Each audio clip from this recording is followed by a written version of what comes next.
मौसर बातचीत कैसे होती है, आइए जानते हैं। पहली बात यह है कि जो आप बात क्लियर करें और डायरेक्ट किया करें। दूसरा यह है कि आप दूसरे की इज्जत भी करें, क्लियर और डायरेक्ट से इज्जत करें और पूरे इत्मीनान से अपने हक की बात करें। अगला ये कलीदी असूल ये हैं कि भाई आप तुमने ये किया, तुमने ये किया, तुमने ये इससे बचें। आप कहें यार मैं ऐसे महसूस करता हूँ, मैं ऐसे महसूस करता हूँ जब ये होता है। और दूसरी बात यह है कि बी स्पेसिफिक, कि भाई आप अपना आपकी जो नीड्स हैं, आपकी जो तवक्कुआत और ज़रूरियात हैं उनको क्लियरली बयान करें। तीसरी बात यह है कि लिसन एक्टिवली, आप दूसरे की बात को एक्नॉलेज करें, पूरी तरह ध्यान से सुने और एक्नॉलेज करें। और चौथी बात यह है कि set boundaries, clearly communicate limit, आपकी क्या लिमिट्स हैं आप उसको क्लियरली कम्युनिकेट कर दें, उसको तक पहुंचा दें। अगली जो बात है, अगला चैप्टर है टिप्स फॉर इफेक्टिव कम्युनिकेशन। भाई आप इसकी टिप्स क्या हैं, मौसर कम्युनिकेशन की क्या टिप्स हैं।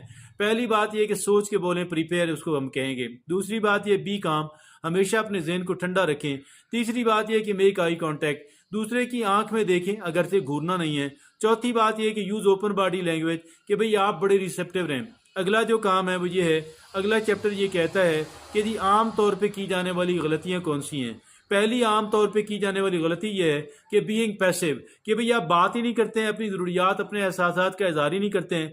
दूसरी बात बीइंग एग्रेसिव, अब ये उसके उलट है कि आप बहुत ही दूसरे की बेइज्जती कर रहे हैं, आप उसकी इंसल्ट कर रहे हैं। और तीसरी बात यह कि बीइंग पैसिव एग्रेसिव, कि भाई आप जो है वो पैसिव एग्रेसिव हैं, कि आप दूसरे की पीठ के पीछे जब आप समझते हैं कि आप सेफ हैं तो आप खूब एग्रेसिव हो जाते हैं।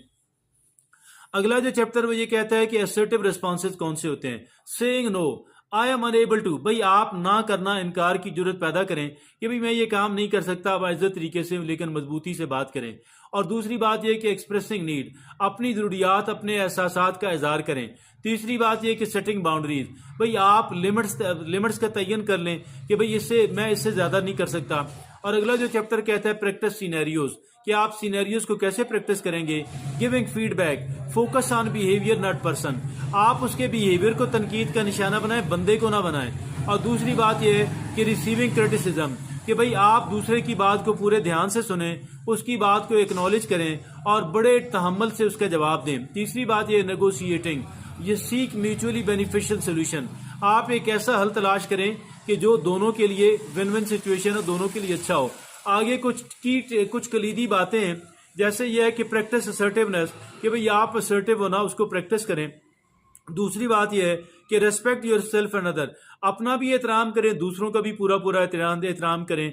तीसरी बात यह communicate clearly, avoid misunderstanding and conflict, खामखा के जो टकराव है जो उससे बचें और आप जो खामखा की गलतफहमी उनसे भी बच जाएं। ये कम्युनिकेशन, मौसर कम्युनिकेशन की